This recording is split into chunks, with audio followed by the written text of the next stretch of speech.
हमने अपना एक भाव कहीं शेयर किया था किसी पॉडकास्ट में कि एक समय ऐसा था कि जब कथा कहना प्रारंभ किया था तो जब इतनी कथाएं नहीं होती थी, घर पे ही रहते थे, तो मन में इच्छा होती थी कहीं कथा हो तो कथा सुनाने जाएं, लेकिन इतनी कथाएं होती नहीं थी। एक कथा के बाद 2-3 महीना घर पे ही रहते थे, तो फिर क्या करें। अब अध्ययन करने के बाद मन होता था कुछ तो सुनाएं, किसी को तो सुनाएं। तो हमारी माता जी एक दिन बोली, वो लाला गौशाला में इतनी सारी गैया हैं हमारे घर पे, ये सब भी तो श्रोता हैं और इन जैसे श्रोता कोई नहीं मिलेगा। संसार के श्रोता तो बात करते रहेंगे, फोन चलाते रहेंगे और जाने क्या क्या करते हैं, पर इनके पास तो फोन भी नहीं होता। गैयाओं के पास कहाँ फोन होता है। और गैया बोलती भी नहीं है, बढ़िया प्रेम से अपना बैठी बैठी चारों खाती रहेगी, कथा सुनती रहेगी। तो हम सुबह सुबह जाते थे अपनी गौशाला में, गायों को कथा सुनाते थे। 4 बजे जाते थे, 4:30 बजे करीब गैया चारों तरफ गैया, बीच में तखत लगा के व्यास मंच बना के और भागवत जी पधरा के पर गैयाओं को ही कथा सुनाते थे। और ये क्रम बहुत दिनों तक किया। आज उन्हीं गैया की कृपा है कि हम अब हर दिन ठाकुर जी की कथा कहने कहीं ना कहीं जाते हैं। लेकिन आज भी याद आता है उन जैसा श्रोता हमको मिला नहीं। कितनी बार तो ऐसा होता बाबा कि कथा के बीच में कोई गैया ब्याह भी जाती, तो फिर हम नंदोत्सव मनाते थे। पूछते थे ग्वारिया बाबा से, कौन भयो, लाला भयो कि लाली भाई? तो कहते लाला भयो, तो नंदोत्सव मनाते। और कोई गैया की अगर लाली होती तो फिर राधाष्टमी महोत्सव मनाते।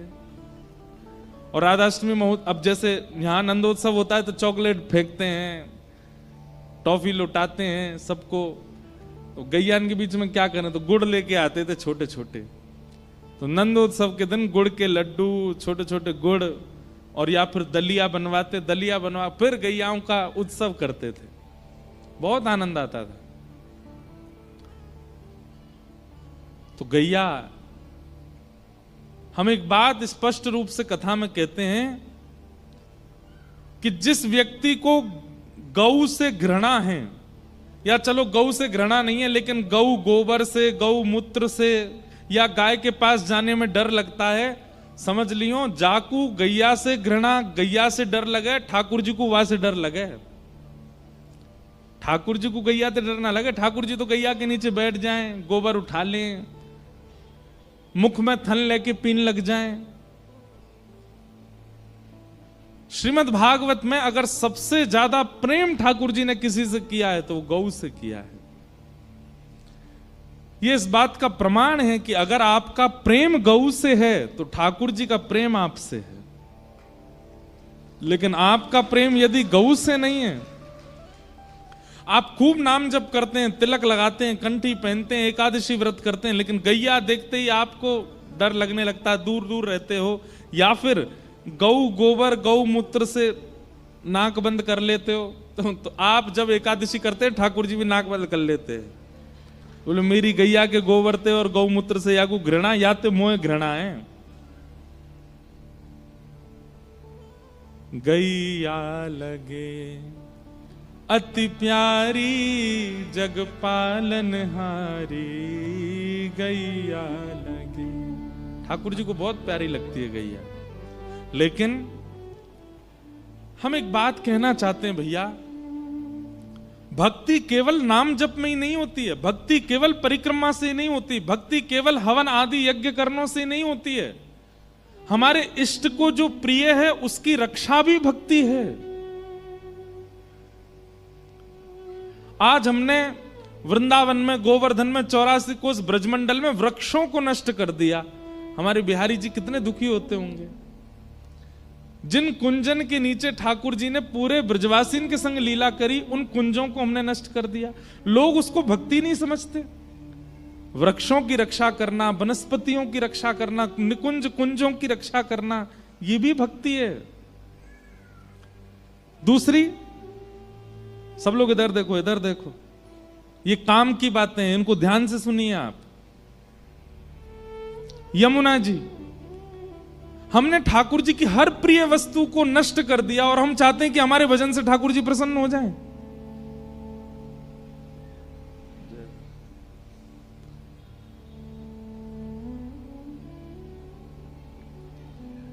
वृक्षों को नष्ट कर दिया, यमुना जी को नष्ट कर दिया, और अब गौ वो भी नष्ट होती जा रही है। जिनकी रक्षा की जिम्मेवारी गृहस्थियों को होनी चाहिए, उनकी रक्षा की जिम्मेवारी संतों ने ले रखी है। ये दुर्भाग्य की बात है। राष्ट्र की रक्षा, गौ की रक्षा, वनस्पति वृक्षों की रक्षा, नदियों की रक्षा, मंदिरों की रक्षा, धर्म की रक्षा, इसका दायित्व गृहस्थियों के जीवन में होना चाहिए। पर गृहस्थी तान दुपट्टा सोते हैं। संत महापुरुष बेचारे सब जगह डोलते हैं कि भाई गैया बचाओ, यमुना जी बचाओ, ब्रज बचाओ, धामों को बचाओ, मंदिरों को बचाओ, तीर्थों को बचाओ। हमारी आपसे प्रार्थना है, यमुना जी को तो हमने हाल अजीब कर ही दिया, ब्रजमंडल में भी वृक्ष वल्लरी बची नहीं, कम से कम ठाकुर जी की गैया बचे। और पंजाब के लोग थोड़ा सा इसमें सजग हों। पंजाब बहुत अच्छा प्रांत है, समृद्ध प्रांत है, बस खान पान के मामले में कभी कभी युवा हमारे भटक रहे हैं, यहाँ के परिवर्तन कर रहे हैं, अपने घरों को छोड़ छोड़ के दूसरे धर्म को अपना रहे हैं, स्वीकार कर रहे हैं। ये सब हो रहा है क्योंकि गौ के गोबर से अब ये पृथ्वी वंचित होती जा रही है। इसलिए हमारी प्रार्थना है भैया, आप भी और अपने बच्चों से भी गौ सेवा का प्रकल्प करना प्रारंभ कीजिए। यदि चाहते हैं कि सच में बिहारी जी प्रसन्न हो, वृंदावन प्रसन्न हो, श्री राधा रमन लाल प्रसन्न हो, श्री राधा वल्लभ लाल प्रसन्न हो, तो गैया की सेवा की भावना चित्त में लाओ। यमुना जी को एक आदमी शुद्ध नहीं कर सकता, कि वो तो सरकारी काम है। वृक्ष वल्लरी भी बहुत संख्या में, वो भी नहीं, पर गौ सेवा का प्रकल्प तो हर मानव कर सकता है। महाराज जी की इस विरह वेदना में आप सब लोग अपने प्रेम की आहुति दीजिए, ताकि ये संकट जो हमारे धर्म पर है ये कटे, ऐसी हमारी प्रार्थना है।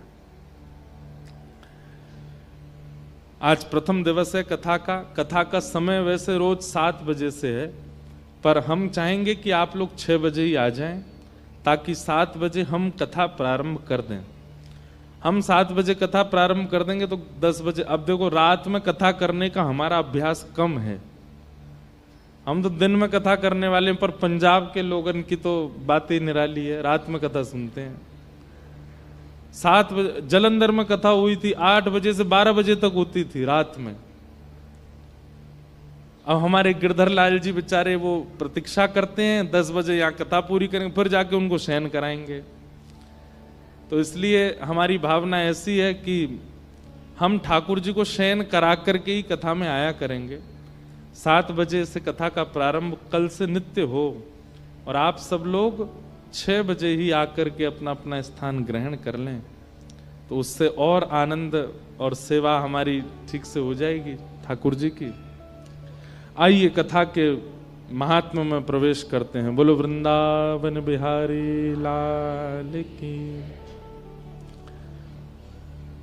सच्चिदानंद रूपाय विश्वोत्पत्त्यादि हेतवे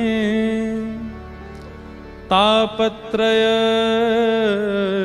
विनाशाय श्री कृष्णाय वयं नमः। भागवत जी का महात्म बहुत ध्यान से सुनिएगा। सच्चिदानंद रूपाय विश्वोत्पत्त्यादि हेतवे तापत्रय विनाशाय श्री कृष्णाय वयं नमः। भगवान के 3 रूप, 3 गुण और 3 कर्मों का वर्णन किया गया। सबसे पहली बात, ठाकुर जी का स्वरूप कैसा है? अभी आपसे पूछा जाए ठाकुर जी का स्वरूप कैसा है, तो अधिकतर सब ऐसे बोलते हैं ठाकुर जी सांवले हैं, ठाकुर जी के मोटे मोटे नेत्र हैं, ठाकुर जी मोर मुकुट पहनते हैं, ठाकुर जी वंशी धारण करते हैं, ठाकुर जी त्रिभंगी हैं। ये ठाकुर जी का रूप है। रूप और स्वरूप दो होते हैं। हर व्यक्ति के भी रूप और स्वरूप दो होते हैं। बहुत ध्यान से सुनिएगा।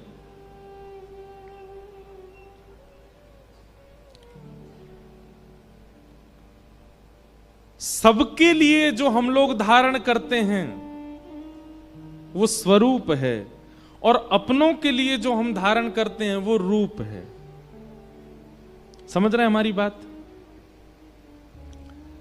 आप अपने घर से निकलते हो तो घर में पहनने वाले कपड़े पहन के नहीं जाते। कोई कहे चलना मार्केट चल, अरे 2 मिनट दो, हम कपड़े, अरे ऐसे ही चल रहा, अरे ये घर के कपड़े ऐसे थोड़ी जाएंगे, थोड़े बदल के आओगे, दूसरे कपड़े पहनोगे, बाल बाल काटोगे, ज्यादा ही सजवे धजवे को होएगा तो पाउडर लगाओगे और आदि जो भी है। बाहर वालों के लिए आप क्या धारण करते हैं? स्वरूप।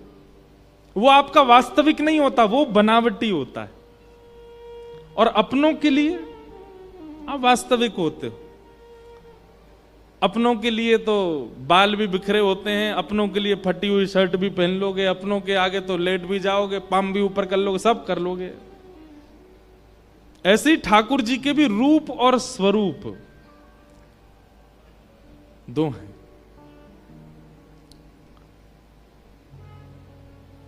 सबके लिए जो ठाकुर जी ने धारण किया है वो स्वरूप है, और अपनों के लिए जो है वो रूप है।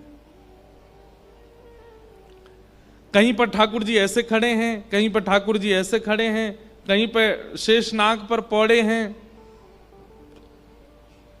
ये सब ठाकुर जी के स्वरूप हैं जो हमारे आपके पूरे विश्व के लिए ठाकुर जी ने धारण किए। कहीं ठाकुर जी शंख चक्र गदा पद्म चतुर्भुज रूप में खड़े हैं, कहीं ठाकुर जी 2 भुज में वंशी बजा रहे हैं।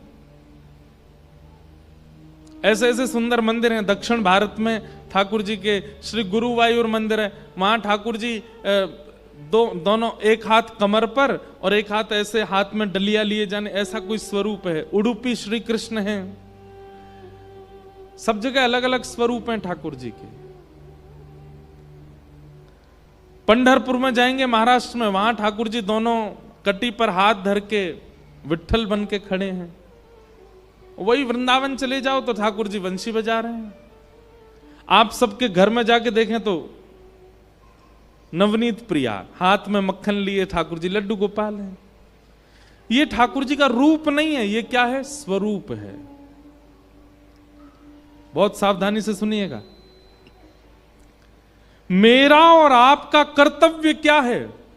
हमें स्वरूप दिखा है, अब इतना प्रेम दिखाना है, इतना स्नेह करना है, ऐसी भक्ति करनी है, ऐसा स्वभाव प्रकट करना है। अब ये स्वरूपधारी श्री कृष्ण हमें अपना रूप दिखाएं। बात समझ में आए तो ही ताली बजाइयो।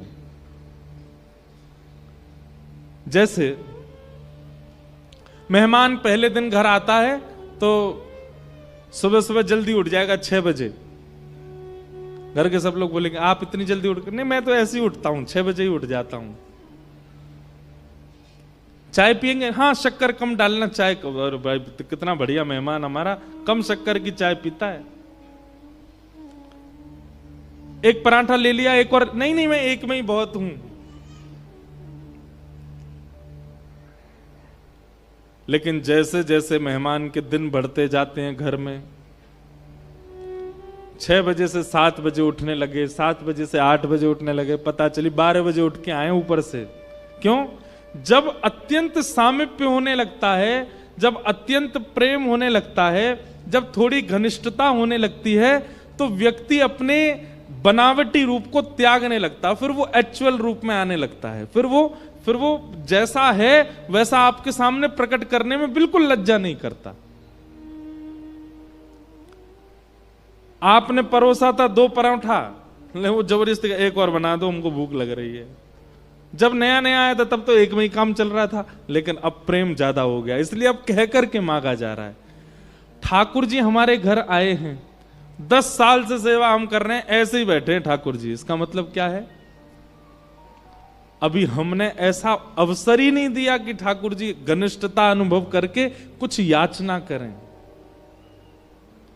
मीराबाई ने अवसर दिया, ठाकुर जी इतने घनिष्ठ हो गए, कह करके मांगते थे, ये पवाव। सूरदास ने अर्पित किया, ठाकुर जी कह करके मांगते थे। हितरवंश महाप्रभु स्वामी श्री हरदास जी महाराज, अरे कहां तक कहें, स्वामी श्री हरदास जी के चरित्र में एक इतना सुंदर वर्णन आता है। अब क्या आपने सामने बिहारी जी बैठा दिए, अब बार बार इन्हीं की याद आएगी। स्वामी जी का नियम था, स्वामी श्री हरदास जी ने जब बिहारी जी को प्रकट किया वृंदावन में, इधर देखो इधर देखो, देख के नहीं आए थे पहले, अब देख रहे हो, इधर देखो। तो स्वामी जी ने जब श्री बिहारी जी को प्रकट किया तो स्वामी जी का नियम था कि 56 भोग बनाते थे, और 56 भोग बनाकर के नित्य ठाकुर जी की रसोई, एक से एक सामग्री ठाकुर जी श्री बिहारी जी को सिद्ध होती थी। और उसके बाद नियम था कि 56 भोग की जितनी सामग्री बनी वो बिहारी जी के भोग लग जाने के बाद ब्रजवासियों को बटेगी, गैया को बटेगी, जलचर यमुना जी की मछलियों को बटेगी, वृंदावन के कुंज में रहने वाले पक्षियों को बटेगी, पशुओं को बटेगी, और फिर सबसे अंत में आने वाले दर्शनार्थी जो ब्रज से बाहर से आए उनको बटेगी। पर स्वामी जी स्वयं श्री हरदास जी महाराज वो स्वयं कितना पाते थे? तो भक्तमाल जी में वर्णन आता है कि स्वामी श्री हरदास जी महाराज ने अपने संपूर्ण जीवन काल में, बहुत ध्यान से सुनिएगा, स्वामी श्री हरदास जी महाराज ने अपने संपूर्ण जीवन काल में केवल 8 तोला चना खाए। कितने? 8 तोला चना। तुलवा के देखना 8 तोला कितना होता है। 56 भोग बनाते थे लेकिन स्वयं नहीं पाते थे। कोई कहता स्वामी जी आप प्रसाद लें, तो एक सीख लेकर के और खीर में डुबो के जितना सीख में आता उतना लेते थे बस। एक दिन स्वामी जी बैठे थे और श्री कुंज बिहारी लाल, आप देखने में एक ही स्वरूप है लेकिन वास्तविक में प्रिया और प्रियतम दोनों एक भय, तब श्री बिहारी जी प्रकट भय। तो जब स्वामी जी महाराज बैठे तो श्री ठाकुर जी प्रिया प्रियतम दोनों विलग रूप धारण करके आए और स्वामी जी की गोद में बैठ गए।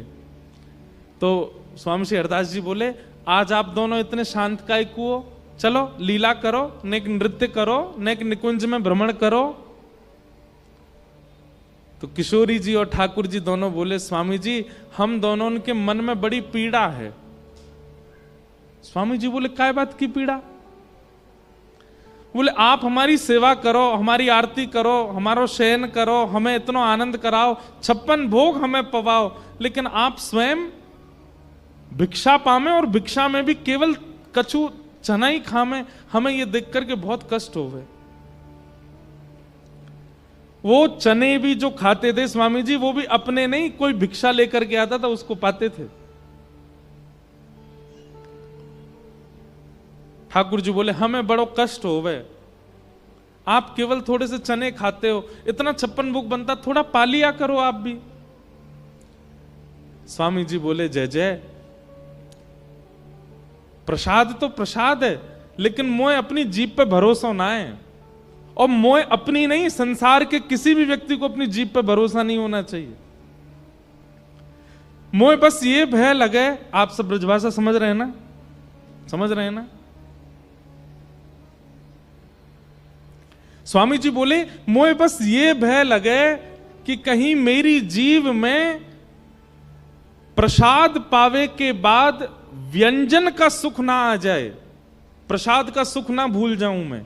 मतलब कहीं मैंने पेड़ा पायो और पेड़ा पा करके कहीं मेरी जीभ में ये नहीं आ जाए कि पेड़ा कितनो स्वाद बनायो है, पेड़ा कितनो अच्छो बनो, या मैं मिष्ठान कितनो अच्छो, या मैं मावा कितनो अच्छो, या मैं दूध कितनो अच्छो, बल्कि ऐसो भाव आनो चाहिए पेड़ा पाती कि आहा इतनो स्वाद है, ऐसा लग रहा है कि श्री ठाकुर जी ने अपनो अधरामृत मिश्रित करके दियो है।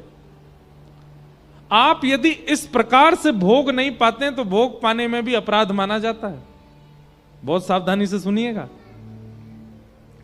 ठाकुर जी को निवेदित होने के बाद सामने थाल में प्रसाद आया, आपने दाल पाया, भाजी पाई, जो भी पाया, उसको पाते ही आपके मुख में आया इसमें तो नमक कम है, इसमें तो नींबू कम है, तो वो प्रसाद के प्रति अपराध है। ठाकुर जी ने जैसो पायो हमें भी वैसो ही पानो है। स्वामी जी महाराज बोले मोए अपनी जीभ पे भरोसा ना है, कहीं ये जीव व्यंजन को सुख ना लेने लगे, या हमारे जय जय मैं तो नेक चखूं और बाकी, या जीव को ये कोरे चना ही खवा करके मैं जिवा रहा हूं। किशोरी जी बोली नहीं, हमें ऐसे सुख ना लगे, हमें बहुत पीड़ा होवे, और आप नहीं पाओगे तो फिर कल से आप भी 56 भोग पधराओ, हम भी नहीं पाएंगे। ठाकुर जी बोले हम ये निवेदन कर रहे हैं, इतनो मत पाओ पर नेक तो ले ले करो, कछु अन्न तो जान दे करो पेट में।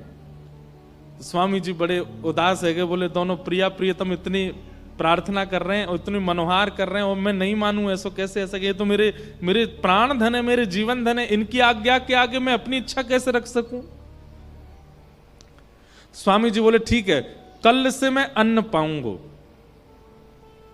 तो किशोरी जी इतनी खुश है गई, खुश है करके नृत्य करने लगी, नाचन लगी। स्वामी जी कल से अन्न पाएंगे। लेकिन स्वामी श्री हरदास जी तो स्वामी जी हैं, आपने कहा कियो,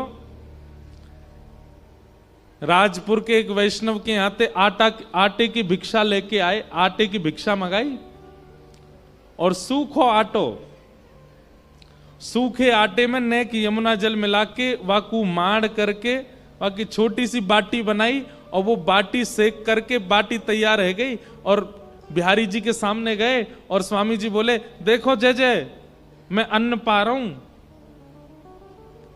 किशोरी जी ठाकुर जी को देखें, ठाकुर जी किशोरी देखें, जे कहा पा रहे हो?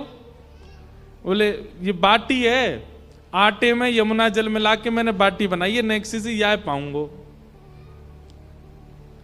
किशोरी जी बोले जय हो स्वामी जी, घूम फिर के आए तो अपनी पे ही आए, नेक्सो आटो पा रहे हैं, वो भी इतनी सी बाटी रूखी सूखी सी बना। अरे इतने यहाँ में कछु साग तो कछु सब्जी, इतने व्यंजन बने यहाँ में तो कछु लो। तो ठाकुर जी बोले अरे श्री जी ये पा ही ना सके। स्वामी जी बोले क्यों ना पा सकूं? बोले आप हम दोनों उनको बिना भोग लगाए पाओगे नहीं और या को भोग हमें पधराओगे नहीं। ये तो रूखी बाटी है, या को भोग लगाओगे हमें? स्वामी जी बोले ना ना मैं आपको भोग ना लगाऊंगा। तो फिर कैसे पाओगे? तो स्वामी जी ने बाटी हाथ में ली और 7 बार ठाकुर जी पे उतार दी। बोले आपकी जितनी अला बला, जितनी नजर मेरे कुंज बिहारी जी को लगी है वो सब या बाटी में आ जाए। और 7 बार फेर करके नजर उतार करके बाटी पा गए। बोले है गई प्रसादी, मेरे ठाकुर जी की नजर, मेरे ठाकुर जी की अला बला, कोई की कुदृष्टि आ गई होगी, सब आ गई बाटी में और मैंने प्रेम से पा ली।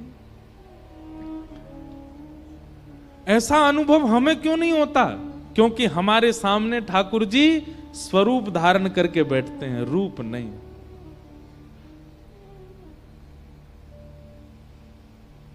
ठाकुर जी का रूप क्या है?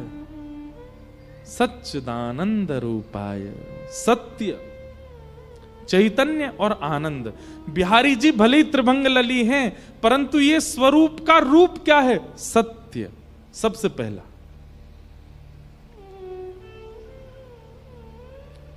दूसरा चैतन्य और तीसरा आनंद।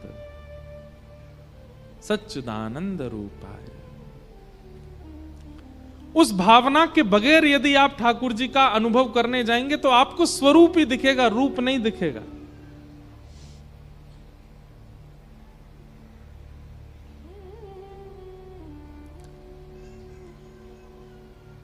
स्वरूप का ही अनुभव होगा।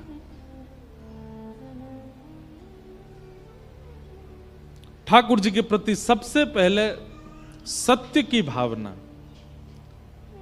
साचो राधा रमण झूठो सब संसार। सत्य स्वरूप तो केवल श्री ठाकुर जी, बाकी सब झूठे।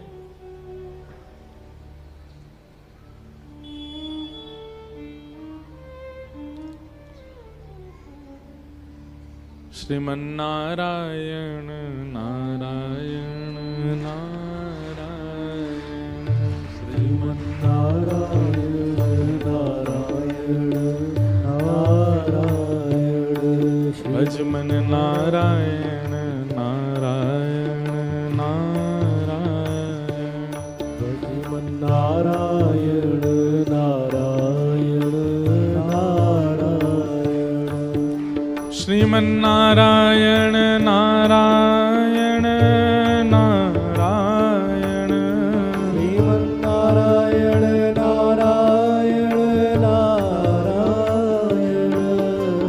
श्रीमन नारायण नारायण नारायण, श्रीमन नारायण नारायण नारायण, भजमन नारायण नारायण नारायण, श्रीमन नारायण नारायण नारायण, भजमन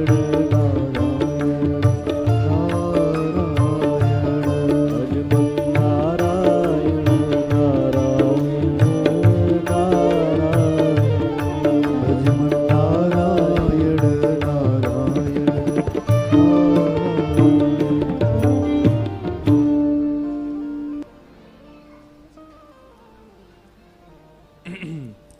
बोलो वृंदावन बिहारी लाल की जय। पूज्य महाराज जी कह रहे थे, अभी आप मंच पे पधारे तो महाराज जी बोले कि व्यवधान तो नहीं हुआ आने से।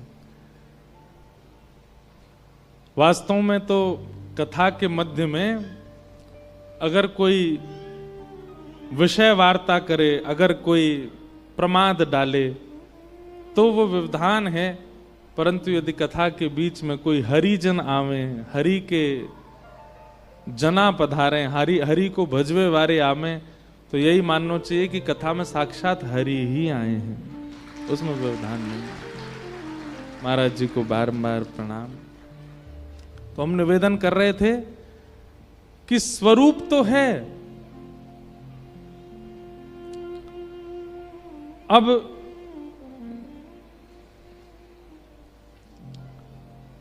रूप का प्रतिष्ठान करना है।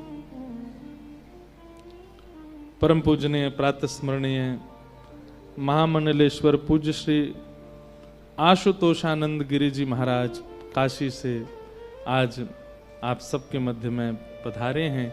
इस कथा में यहाँ के सब आयोजकों को, दास को, आप सबको आशीष देने, पूज्य महाराज जी को बारंबार वंदन, बारंबार प्रणाम। हमारी बात बहुत ध्यान से सुनिए। सबसे पहले ठाकुर जी के प्रति सत्य की भावना, मतलब चाहे जीवन में कैसी स्थिति आ जाए, चाहे जीवन में कैसी परिस्थिति बन जाए, आपका सत्य डगमगाना नहीं चाहिए।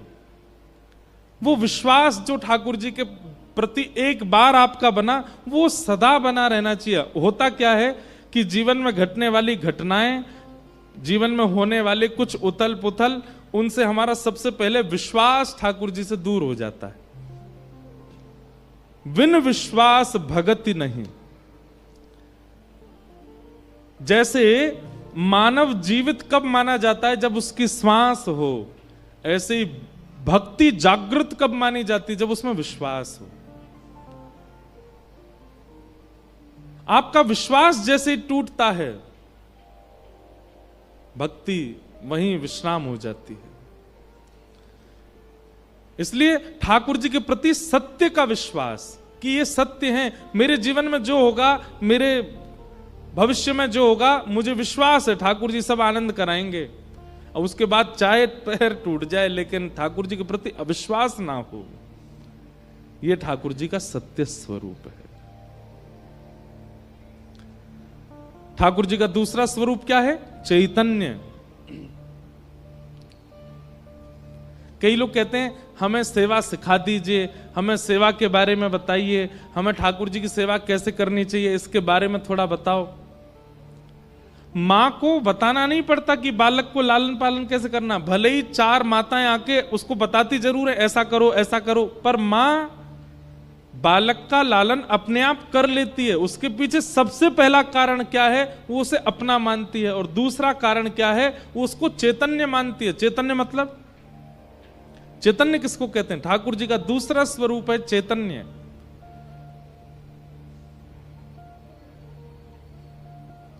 गर्मी लगी तो आपने पंखा चलाया, क्यों? क्योंकि आप चैतन्य हो। जड़ वस्तु को गर्मी नहीं लगती, चैतन्य को लगती है। सर्दी लगी आपने शॉल पहन ली, क्योंकि आप चैतन्य हो। जड़ वस्तु को इससे कुछ अभिप्राय नहीं होता। कई बार आप अपने ठाकुर के प्रति जड़ का भाव रखते हो, और जैसे आप ठाकुर जी के प्रति जड़ का भाव रखते हैं, आपकी सेवा उसी समय विमुखी होती चली जाती है। ठाकुर जी के प्रति चैतन्य भाव रखो। कैसे? अभी जाड़े का समय हमारे ठाकुर जी शॉल पहनेंगे, अभी गर्मी का समय हमारे ठाकुर जी कॉटन के कपड़े पहनेंगे। हमारे वृंदावन में जाओ तो वृंदावन में फूल बंगला क्यों बनते हैं? फूल बंगला बनाने का प्रयोजन ही यही होता है कि अब ठाकुर जी, जेठ का महीना आ गया, अब भीषण गर्मी आ गई, अब ठाकुर जी मोगरा के, गुलाब के, पुष्प के कुंज में बैठेंगे ताकि ठाकुर जी को शीतलता का अनुभव हो। अगर ठाकुर जी जड़ होते तो बंगला बनवाते हम। ठाकुर जी के प्रति चैतन्य की भावना, इसीलिए हम बंगला बनाते हैं।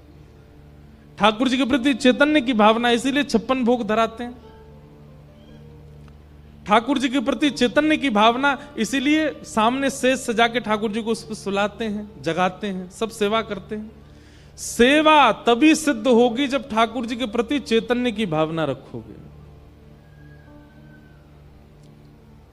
जड़ की भावना आते ही सेवा नष्ट होने लग जाती है। एक कथा ऐसी सुनाते हैं, 2 ब्रज की भोली भाली माताएं थीं। यमुना जी के तट पर यमुना जल भरवे गईं, और जैसे यमुना जल भर के जा रही थी वापस, इतने में ही एक महात्मा आए। तो एक सखी ने दूसरी से कही, अरे देखियो ये महात्मा जा रहे हैं, मैंने सुनी है महात्मान के झोला में भगवान बैठे, सांची के भगवान।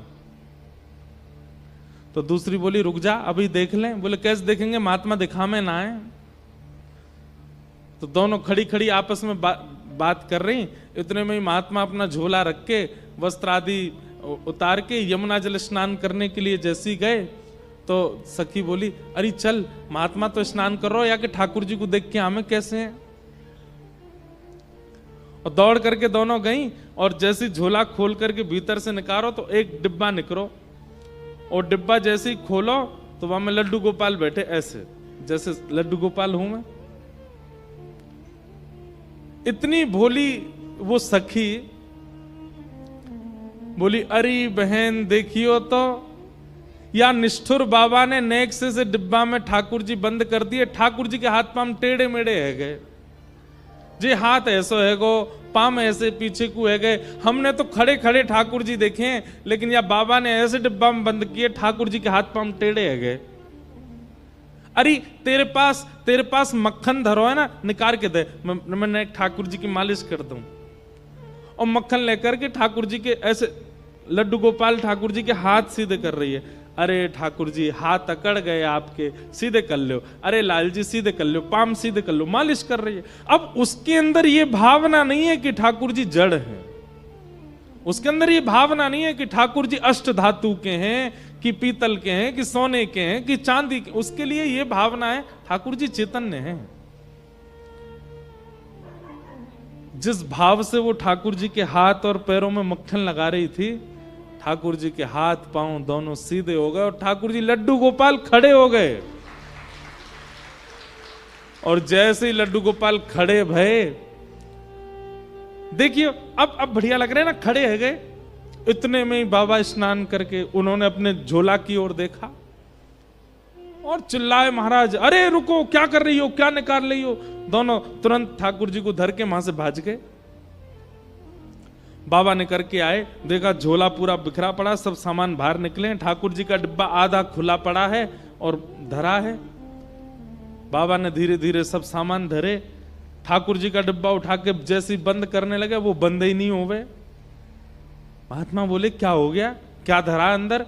जैसे खोल के देखा तो लड्डू गोपाल जिनकी 40 वर्षों से सेवा कर रहे वो खड़े खड़े हैं, हाथ उसी दे गए, पाम उसी दे गए, ठाकुर जी खड़े हैं। महात्मा बोले ठाकुर जी तो मेरे ही हैं, नैन नक्श तो मेरे ठाकुर जी के, वस्त्र भी मेरे ठाकुर जी के हैं। अब लड्डू गोपाल तो ऐसे नीचे घेराव वाले वस्त्र पहनते हैं, अब लड्डू गोपाल खड़े है गए तो किशोरी जी की जैसे मानो कोई घाघर घूम गई हो ऐसे बन गए ठाकुर जी। महात्मा के नेत्र सजल हो गए। जीवन भर यज्ञ तप जप ना जाने कैसे कैसे साधन करके ठाकुर जी की सेवा की, पर धन्य है ये भोली भाली ब्रजांगनाएं। इन्होंने ठाकुर जी को जड़ नहीं माना, मैंने जड़ मांगा डिब्बा में बंद करके धर दिए, लेकिन इन्होंने चैतन्य माना। ठाकुर जी के हाथ में ऐसो ऐसो मक्खन पधराया हो कि ठाकुर जी सीधे है गए। क्यों? क्योंकि ठाकुर जी जड़ नहीं है, चैतन्य।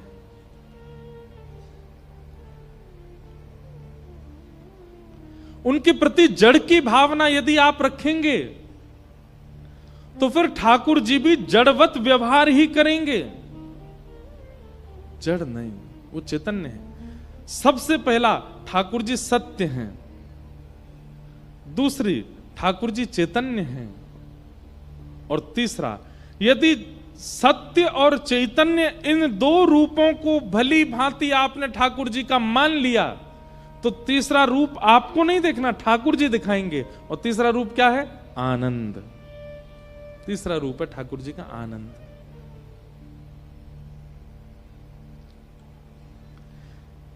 कई लोग हैं वो बिहारी जी को देखते हैं, पोशाक देखेंगे, रूप देखेंगे, मुकुट देखेंगे, बाहर आएंगे, पूछो उनसे कैसे लग रहे ठाकुर जी, भूल गए हम तो कैसे लग रहे, सुंदर लग रहे, बस इतना याद है। क्या दर्शन किया आपने? आपको पता है ठाकुर जी का श्रृंगार, नित्य का श्रृंगार एक संकेत है, और उस संकेत को समझे कोई। जैसे एक निकुंज की बात बता रहे हैं, जिनको समझ आए वही समझिए, जिन है सके कई इनको नहीं समझ आए।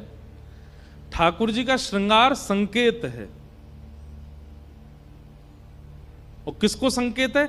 जो रस के उपासक हमारे ब्रज के लोग हैं उनको ठाकुर जी संकेत करते हैं। जैसे मान लो आज ठाकुर जी ने नीली पोशाक पहनी, और नीली पोशाक के ऊपर ठाकुर जी ने गुलाबी मालाएं धारण की, सिर पर श्वेत पाग धारण की, श्वेत पगड़ी पहनी, और उस पर स्वर्ण का सिरपेच धारण किया, आदि आदि ये श्रृंगार।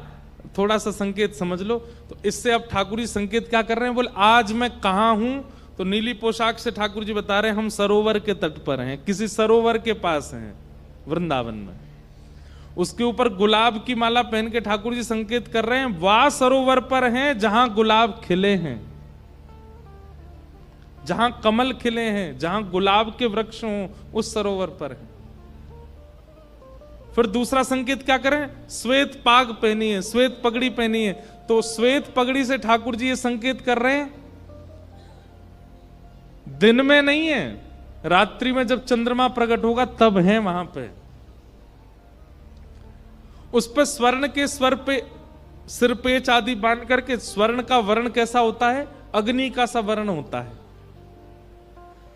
और अग्नि का जो वर्ण होता है वो कभी कभी ध्रुव तारा का होता है। ध्रुव तारा केवल दिन में ब्रह्म मुहूर्त में दिखाई देता है, बाकी के तारे आपको श्वेत दिखाई देंगे, लेकिन ध्रुव तारा जो होता है वो गोल्डन कलर का चमकता है। तो मानो ठाकुर जी स्वर्ण सिर पर श्वेत पाग पहन करके, सिरपेच धारण करके ये संकेत कर रहे हैं कि हम सरोवर के तट पर होंगे, जहां कमल खिले हों ऐसे सरोवर के तट पर होंगे, और जब चंद्रमा आकाश में होंगे, और वो चंद्रमा भी कब आकाश में हो? जब ध्रुव तारा निकला होगा तब हम वहां होंगे। ये संकेत है, अब कोई नहीं पहचान पाता इस संकेत को। किशोरी जी पहचान जाती हैं, ललिता आदि सखियां पहचान जाती हैं, ठाकुर जी के सखा पहचान जाते हैं और वो निकुंज में पहुंच जाते हैं। आप दर्शन क्या करते हैं ठाकुर जी का? केवल श्रृंगार देख के आ जाते हैं, संकेत समझ ही नहीं पाते ठाकुर जी क्या कहना चाह रहे हैं, ठाकुर जी क्या निवेदन करना चाह रहे हैं। हर दिन का हमारे ब्रजमंडल में श्रृंगार एक संकेत है ठाकुर जी का। वो कब पता चलेगा वो संकेत? जब ठाकुर जी का सत्य और चैतन्य, ये दो रूपों में हमने दर्शन किया हो, सत्य माना हो, चैतन्य का अनुभव किया हो, ठाकुर जी आनंद का अनुभव करा देंगे।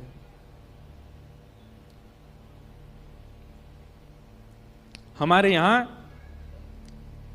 गोवर्धन में जब आप दान घाटी से परिक्रमा शुरू करते हैं ना, तो थोड़ी 1 किलोमीटर चलते ही सीधे हाथ पर पंडित श्री गया प्रसाद जी महाराज की समाधि आती है।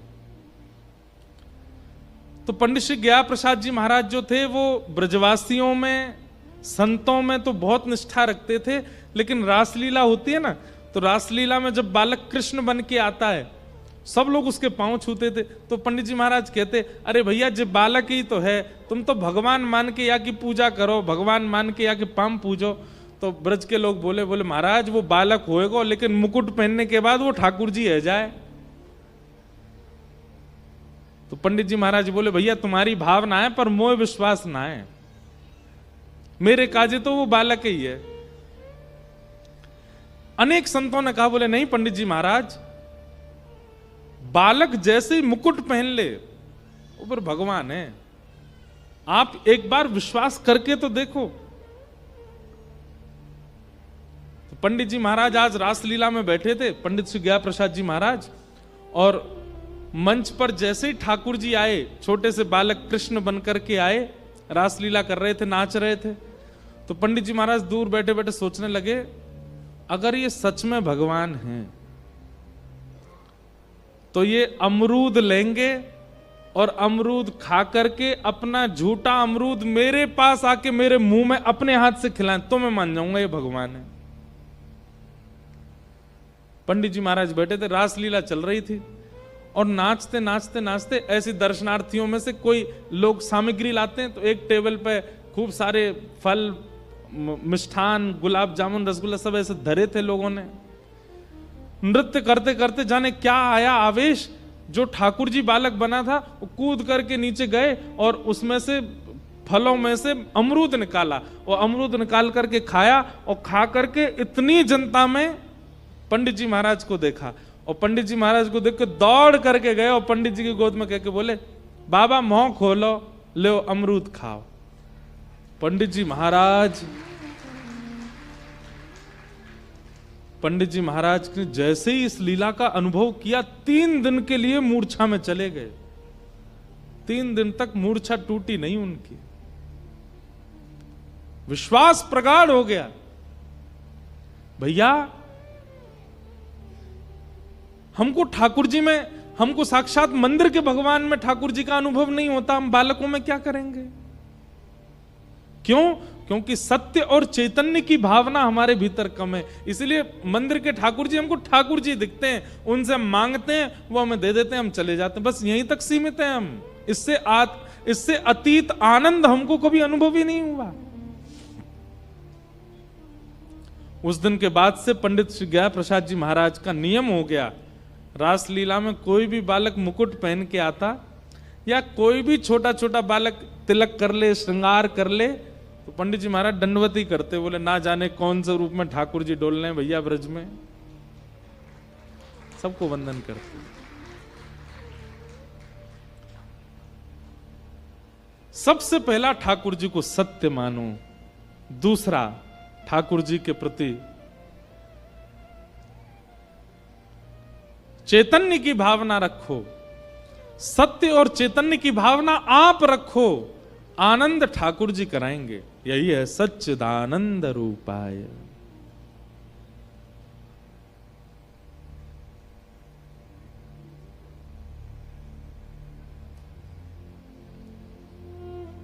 हमारे ब्रज में खूब सारे भाव गाए जाते हैं ठाकुर जी की सेवा में।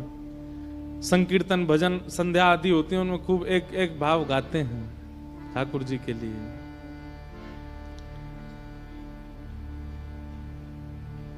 मनमोहन तुझे रिझाऊं, तोहे नित नए लाड लड़ाऊं। हो मनमोहन तुम्हें रिझाऊं, तोहे नित नए लाड लड़ाऊं। बसा कर नैनन में, छिपा कर नैनन में, बसा कर नैनन में, छिपा कर नैनन में। ओ बसा कर नैनन में,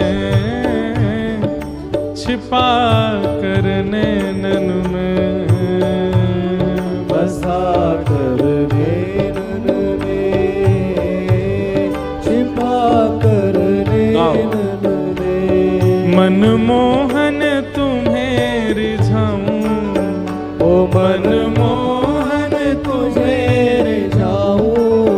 ओ तोहे नित नए लाड लड़ाऊं, ओ तोहे नित नए लाड लड़ाऊं। बसा कर नैनन में, छिपा कर नैनन में, बसा कर नैनन में, छिपा कर नैनन में। इतनी संख्या में आप लोग आए हैं। काली अंधियारी रात में कथा हो रही है, पंजाब के लोगों की बलिहारी है। लेकिन भोजन कितना भी अच्छा बना हो, थाली अच्छी ना हो तो आनंद नहीं आता। ऐसे ही कीर्तन कितना भी बढ़िया हो, लेकिन ताली ना हो तो। और सुनो, ये ऐसे ताली नहीं बजानी है, ये एक ताल बजाना है और एक ताल बजाते हुए गाना है। मनमोहन तुम्हें रिझाऊं, गाइए। मनमोहन तुझे रिझाऊं, ओ तोहे नित नए लाड लड़ाऊं, ओ तोहे नित नए लाड लड़ाऊं। बसा कर नैनन में, छिपा कर नैनन में, बसा कर नैनन में, छिपा कर नैनन में। ओ बसा कर नैनन में, छिपा कर नैनन में, बसा कर नैनन में, छिपा कर नैनन में। ओ गीत बन जाऊं तेरी बांसुरी के स्वर का, इठलाती बल खाती पतली कमर का। गीत बन जाऊं तेरी बांसुरी के स्वर का, इठलाती बल खाती पतली कमर का। गीत बन जाऊं तेरी बांसुरी के स्वर का, इठलाती बल खाती पतली कमर का। गीत बन जाऊं तेरी बांसुरी के स्वर का, इठलाती बल खाती पतली कमर। ओ पीला पटका बन जाऊं, ओ पीला पटका बन जाऊं, हाँ पीला पटका बन जाऊं, ओ पीला पटका बन जाऊं। बसा कर नैनन में, छिपा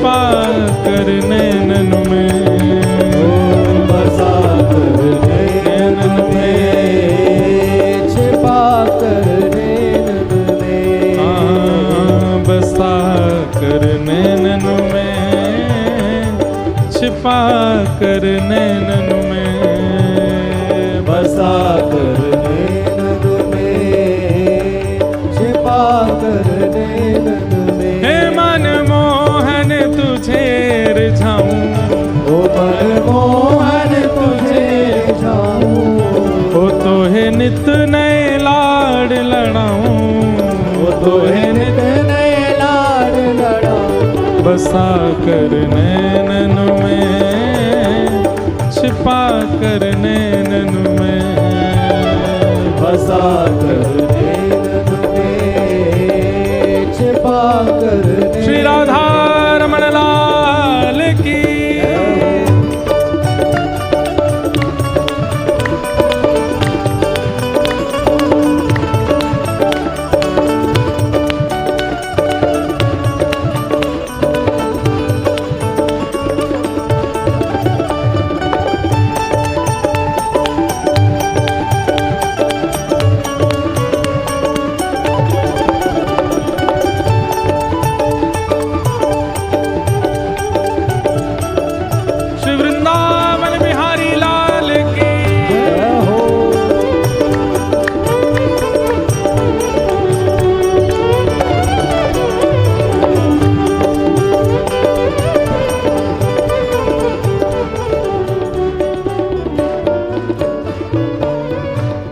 घुंघरू बनूं जो तेरी पायल का प्यारे, पल पल चूमा करूं चरण तिहारे।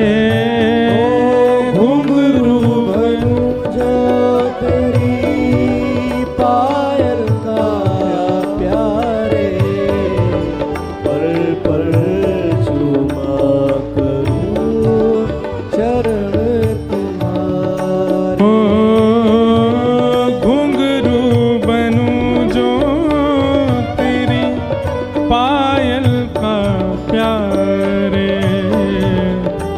पल पल चूमा करूं चरण तिहारे।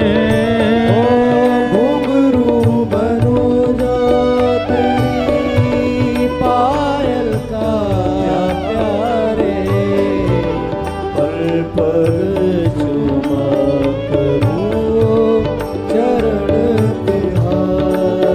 ओ तेरे संग संग नाचूं गाऊं, ओ तेरे संग संग नाचूं गाऊं, तेरे संग संग नाचूं गाऊं, ओ तेरे संग संग नाचूं गाऊं, बसा कर नैनन में, छिपा कर नैनन में, बसा कर नैनन में, छिपा कर नैनन में, ओ बसा कर नैनन में, छिपा कर नैनन में, बसा कर नैनन में, छिपा कर नैनन में। ओ तेरे संग संग नाचूं गाऊं, ओ तेरे संग संग नाचूं गाऊं, ओ तो है नित नए लाड लड़ाऊं, ओ तो है नित नए लाड लड़ाऊं, बसा कर नैनन में, छिपा कर नैनन में, बसा कर नैनन में, छिपा कर नैनन में। और अंतिम इच्छा केवल एक है, राधिका किशोरी संग रमण तिहारा, मुझको दिखा दो कभी ऐसा नजारा।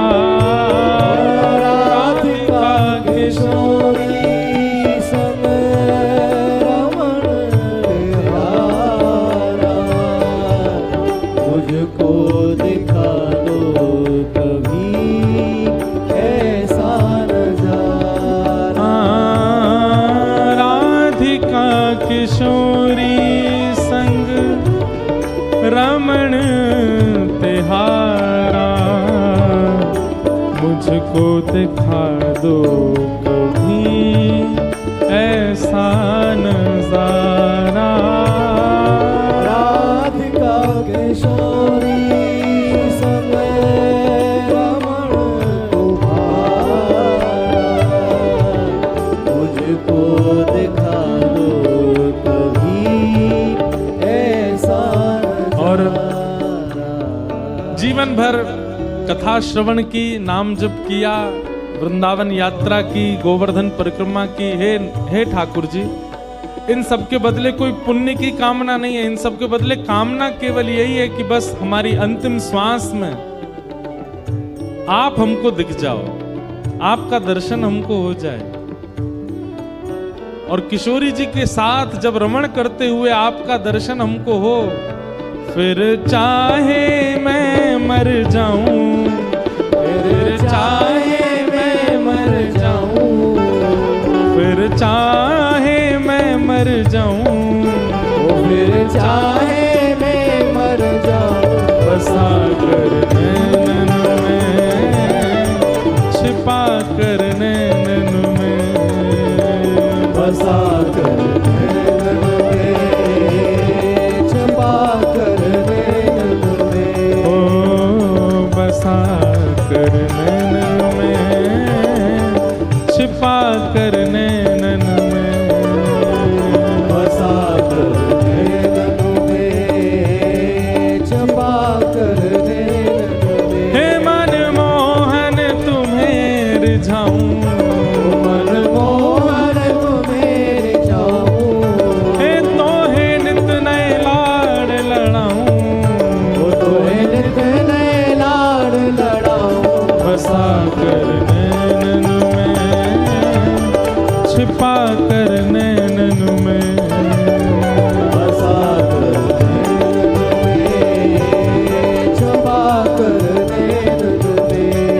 गोविंद बोलो हरि गोपाल बोलो, गोविंद बोलो हरि गोपाल बोलो, श्री गोविंद बोलो हरि गोपाल बोलो, गोविंद बोलो हरि गोपाल बोलो, प्यारे राधा रमण हरि गोविंद बोलो, प्यारे राधा रमण हरि गोविंद बोलो, प्यारे राधा रमण हरि गोविंद प्यारे बोलो, राधा रमण हरि गोविंद बोलो, हे हरि गोविंद बोलो हरि गोपाल बोलो, हरि गोविंद बोलो हरि गोपाल बोलो, हरि गोविंद बोलो हरि गोपाल बोलो, हरि गोविंद बोलो हरि गोपाल बोलो, श्री राधा वल्लभ हरि गोविंद बोलो, राधा वल्लभ हरि गोविंद बोलो, श्री राधा रमण हरि गोविंद बोलो, राधा रमण हरि गोविंद बोलो, हे हरि गोविंद बोलो हरि गोपाल बोलो, हरि गोविंद बोलो हरि गोपाल बोलो, हरि गोविंद बोलो हरि गोपाल बोलो, गोविंद बोलो हरि गोपाल बोलो, श्री राधा रमण हरि गोविंद बोलो, राधा रमण हरि गोविंद बोलो, प्यारे राधा रमण हरि गोविंद बोलो, राधा रमण हरि गोविंद बोलो, गोविंद बोलो हरि गोपाल हे बोलो, गोविंद बोलो हरि गोपाल बोलो, हरि गोविंद बोलो हरि गोपाल बोलो, हे गोविंद बोलो हरि गोपाल बोलो, हरि गोविंद बोलो हरि गोपाल बोलो, हे गोविंद बोलो हरि गोपाल बोलो, जय श्री राधे जय श्री राम, जय जय श्री राम।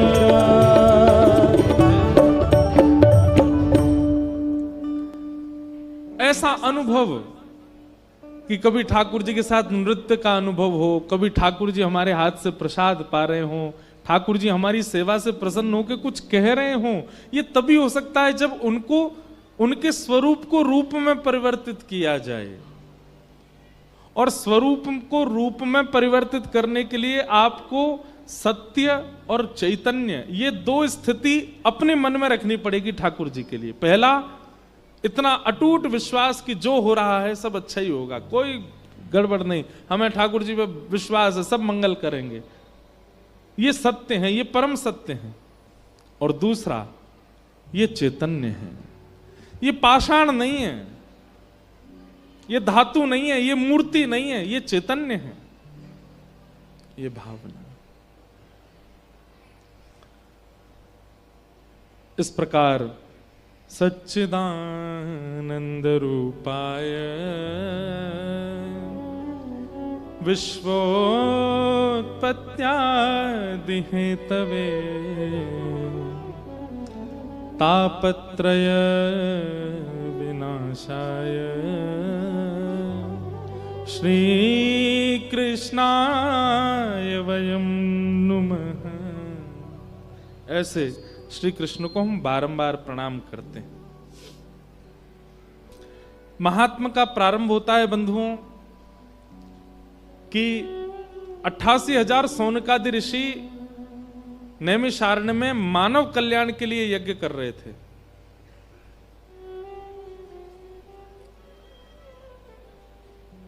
लेकिन उन्हें मानव कल्याण का अनुभव हो नहीं रहा था। तभी वहां सूत जी का आगमन हुआ। तो 88,000 सौनकादि ऋषियों ने सूत जी से कहा कि हे सूत जी महाराज, इस घनघोर कलिकाल में मानव का कल्याण कैसे हो सकता है? कृपा कर उसका कोई मार्ग हमें बताएं। कालव्याल मुखग्रास त्रास निर्णास हेतवे श्रीमद्भागवतं शास्त्रम् कलौकीरेण भाषितम्। बहुत ध्यान से सुनिएगा।